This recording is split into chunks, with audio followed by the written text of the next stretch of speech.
Hello दोस्तों, हिमोप्टिसिस यानी खांसी में ब्लड आना ये काफ़ी बीमारियों के साथ एसोसिएटेड होता है। खासकर लंग्स की बीमारियां, कुछ हार्ट की बीमारियां, कुछ ब्लीडिंग की प्रॉब्लम्स के साथ एसोसिएटेड होता है। आज हम बात करेंगे इस तरह के पेशेंट्स को कौन कौन से खाद्य पदार्थों को ज़्यादा मात्रा में नहीं खाना चाहिए, यानी इस तरह के पेशेंट्स के लिए सबसे बुरे वर्स्ट प्रोडक्ट्स कौन कौन से हैं।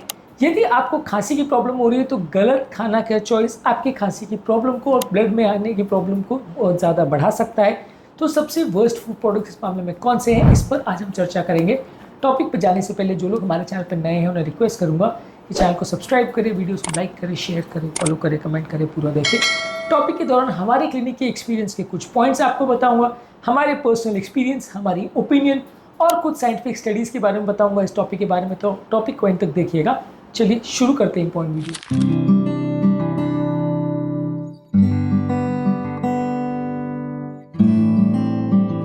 क्या आपको ये पता है कि कौन कौन से फ्रूट्स खाना हिमोप्टिसिस वाले पेशेंट के लिए नुकसानदायक है? क्या आपको पता है कि अगर खांसी में खून आ रहा है तो वैसे केस में शुगर ज़्यादा नहीं खाना चाहिए? कमेंट सेक्शन में लिखकर हमें ज़रूर बताएं। चलते हैं मेन टॉपिक पर। कई खून पतला करने वाले प्रोडक्ट्स हैं जैसे कि लहसुन, अदरक, हल्दी और ग्रीन टी है। ये ऐसे व्यक्तियों को नहीं खाने चाहिए जिनको ब्लीडिंग या हिमोप्टिसिस का प्रॉब्लम है। हिमोप्टिसिस अगर किसी बीमारी जैसे हार्ट फेलियर या लंग्स फेलियर की वजह से हो रहा है तो ये चीज़ों का उतना ज़्यादा रोल नहीं है, लेकिन अगर खासकर खून ज़्यादा पतला होने की वजह से किसी को इस तरह का प्रॉब्लम हो रहा है तो ऐसे लोगों को अगर आप और ज़्यादा खून पतला करने वाले खाद्य पदार्थ ज़्यादा लेंगे तो उनको ज़्यादा ब्लीडिंग होने का चांस होगा। तो जिन लोगों को खासकर ब्लीडिंग डिसऑर्डर्स और इस तरह के खाद्य पदार्थ जो नेचुरली आपके ब्लड को पतला करते हैं वैसे चीज़ों को ज़्यादा नहीं खाना चाहिए। ये वैसे ही है कि जैसे मान लीजिए अगर आपके घर में ज़मीन में फिसलन हो रही है, आप उसमें और ज़्यादा तेल डाल दें तो आपका फिसलना और ज़्यादा बढ़ जाएगा। बोरेली एट अल का एक आर्टिकल पब्लिश हुआ था 2004 में, जहाँ पे ये दिखाया गया था कि लहसुन की एंटीप्लेटलेट एक्टिविटी होती है जो कि ब्लीडिंग रिस्क वाले पेशेंट में और ज़्यादा नुकसानदायक हो सकता है। रिसेंटली हमारे पास एक पेशेंट आए थे जिनको हार्ट फेलियर की वजह से रिसेंटली बार बार खांसी में ब्लड आ रहा था। उनको जब हमने डिस्कस किया तो पाया कि उनके घर में इस तरह के ब्लड थिनर्स वो काफ़ी ज़्यादा ले रहे थे, लहसुन अदरक भी ले रहे थे, ग्रीन टी भी ज़्यादा ले रहे थे, जिसकी वजह से उनको रिकरेंट ब्लीडिंग का चांस बढ़ सकता था। तो हमने उन खाद्य पदार्थ को लेने के लिए उनको मना किया। तो ये काफ़ी कॉमन है कि इस तरह की नेचुरल चीज़ों पर लोग ध्यान नहीं देते। इनको ब्लीडिंग हो भी रही होती तो उनको पता नहीं होता कि कौन कौन सी चीज़ों से ब्लीडिंग बढ़ सकती है। इसी तरह से बहुत ज़्यादा तीखा खाना या बहुत ज़्यादा तली हुई चीज़ें नहीं खाना चाहिए। ये आपकी श्वास की नली को इरिटेट कर सकती है, जिससे कि खांसी, गले में खराश आना, गला ज़्यादा ड्राई हो जाना, म्यूकस गले में जो बलगम होता है वो काफ़ी कम हो जाना, ये बढ़ जाता है, जिससे गले में इरिटेशन के चांसेस बढ़ सकते हैं और ब्लीडिंग होने का चांस बढ़ सकता है। ये वैसे ही है कि गले में आपके अगर घाव बढ़ गया और आप उसको और ज़्यादा स्क्रैच करोगे तो और ज़्यादा ब्लीडिंग होगी। लंग इंडिया में 2015 में एक आर्टिकल पब्लिश हुआ था चौधरी एट अल का। यहाँ पे उन्होंने दिखाया था कि अगर आप बहुत ज़्यादा मसालेदार खाना खाते हो तो ब्रोंकियल हाइपर रिएक्टिविटी यानी लंग्स का जो रिएक्शन होने का चांसेस है वो कंपेरेटिवली बढ़ जाता है, जिसकी वजह से ब्लीडिंग होने का चांस बढ़ जाता है। इसके अलावा आपको बहुत ज़्यादा गर्म पेय पदार्थ और सूप्स नहीं लेने चाहिए। ये आपकी श्वास की नलियों को और ज़्यादा डायलेट कर सकते हैं, ब्लड वेसल्स को और ज़्यादा डायलेट कर सकते हैं, जिसकी वजह से ऑलरेडी अगर किसी की नलियाँ पोली है या डायलेटेड है तो ब्लीडिंग हो सकता है। चेस्ट जर्नल में 2013 में ब्रूनो की स्टडी पब्लिश हुई थी, जहाँ पे थर्मल एक्सपोजर से लोकल कैपिलरी में ब्लीडिंग होने का चांस बढ़ता हुआ दिखाया गया था इन्फ्लेम लंग टिश्यूज़ में। ये वैसे ही कि जैसे आप एक बलून को फुला रहे हो, उसमें आप बहुत सारा गर्म पानी या गर्म वैक्स डाल दे तो उसके फटने के चांस बढ़ जाते हैं। वैसे ही इस तरह के पेशेंट्स को अगर बहुत ज़्यादा गर्म चीज़ें दी जाए तो ब्लीडिंग के चांसेस बढ़ सकते हैं। रिसेंटली हमारे पास एक पेशेंट आए थे, एस्थमा का उनको प्रॉब्लम था, उनको बार बार खांसी में ब्लड आ रहा था। इनको काफ़ी आदत थी कि बहुत ज़्यादा गर्म खाना या बहुत ज़्यादा चाय कॉफ़ी लेने का या बहुत ज़्यादा खाने को गर्म करके लेने की आदत थी, जिसकी वजह से उनको कई बार ब्लड खाना खाते वक्त भी आता था। तो ये चीज़ों पर हमने उनको जब दर्शाया कि इस तरह इस चीज़ में प्रॉब्लम हो सकती है तो उनको काफ़ी इंप्रूवमेंट देखने को मिला। इसके अलावा बहुत ज़्यादा हार्ड, कोर्स और क्रंची फूड प्रोडक्ट्स नहीं लेने चाहिए, जैसे चिप्स है, टोस्ट है, ड्राई नट्स है। ये सारी चीज़ें बहुत ज़्यादा सडनली खांसी बढ़ा सकती है। ये सारी चीज़ों को बहुत ज़्यादा मात्रा में नहीं लेना चाहिए।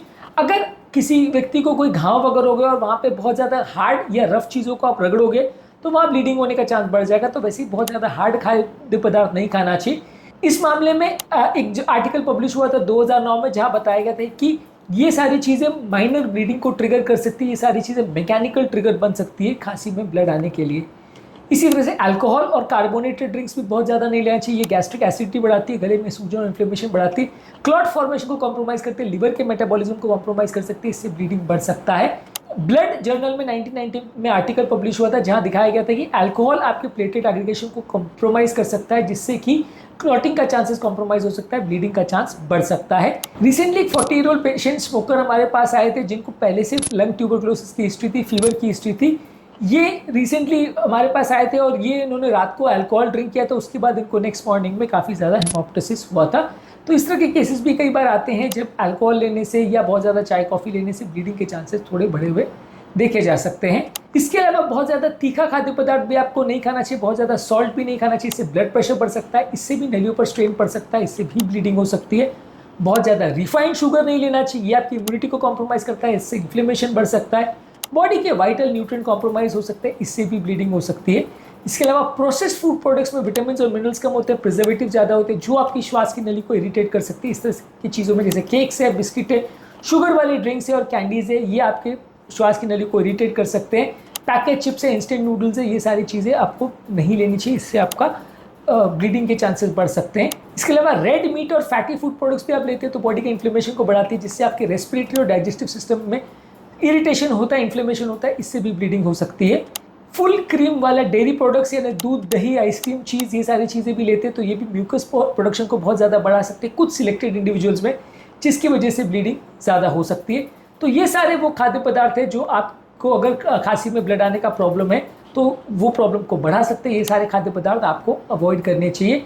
क्या आपने कभी ऐसी कोई स्टोरी सुनी है कि कोई पर्टिकुलर खाद्य पदार्थ खाने के बाद किसी को ब्लीडिंग की प्रॉब्लम बढ़ गई हो या खांसी में ब्लड आया हो? कमेंट सेक्शन में लिखकर हमें ज़रूर बताएं। इसके बदले आप ठंडे खाद्य पदार्थ, आइसक्रीम्स है, कोल्ड शेक्स है, ये सारी चीज़ें ले सकते हैं। वो फूड जिसमें विटामिन ए और विटामिन के है, ये सारी चीज़ों को ज़्यादा ले सकते हैं। ओवरऑल बहुत ज़्यादा सॉल्ट नहीं लेना चाहिए, बहुत ज़्यादा तीखा खाद्य पदार्थ नहीं लेना चाहिए, बहुत ज़्यादा शुगर नहीं लेना चाहिए, अल्कोहल नहीं लेना चाहिए, caffeinated drinks, fatty food product जैसे रेड मीट है, तली हुई चीज़ें हैं, डेयरी प्रोडक्ट्स है और सोडा, ये सारी चीज़ें बहुत ज़्यादा नहीं लेनी चाहिए अगर आपको हेमोप्टासिस का प्रॉब्लम है। इस मामले में हमारी फाइनल ओपिनियन ये है कि आपको एंटीऑक्सीडेंट रिच फूड प्रोडक्ट ज़्यादा लेना चाहिए। हल्दी का दूध ज़्यादा ले सकते हैं, खजूर थोड़ा बहुत ले सकते हैं, विटामिन के और आयरन की चीज़ें बहुत ज़्यादा ले सकते हैं। डेयरी प्रोडक्ट्स को कंपैरेटिवली थोड़ा कम रखिए। स्पाइसी, कोर्स और हॉट फूड प्रोडक्ट को, हार्ड चीज़ों को थोड़ा कम रखिए और जो चीज़ों में नेचुरल ब्लड थिनिंग प्रॉपर्टीज़ है वो सारी चीज़ों को कम रखिए यदि आपको हेमोप्टासिस का प्रॉब्लम है। तो खांसी में ब्लड आने वाले पेशेंट्स के लिए आपकी प्लेट में क्या खाद्य पदार्थ है ये काफ़ी इंपॉर्टेंट है। अगली बार अपना खाना सोच समझ के चुनिए, वाइजली चुनिए। यदि आपको हेमोप्टासिस का या ब्लड खांसी में या उल्टी में आने का प्रॉब्लम है तो अपने खाद्य पदार्थ को सोच समझ के चुनिए। सिर्फ दवा ही नहीं, आपका फूड भी डिसाइड कर सकता है कि आपकी प्रॉब्लम बढ़ेगी या घटेगी। उम्मीद करूंगा कि आज के टॉपिक में कुछ नई बातें जानने को मिली होगी। जो लोग हमारे चैनल पर नए हैं उन्हें रिक्वेस्ट करूंगा कि चैनल सब्सक्राइब करें, वीडियोस को लाइक करें, शेयर करें, फॉलो करें, कमेंट करें पूरा।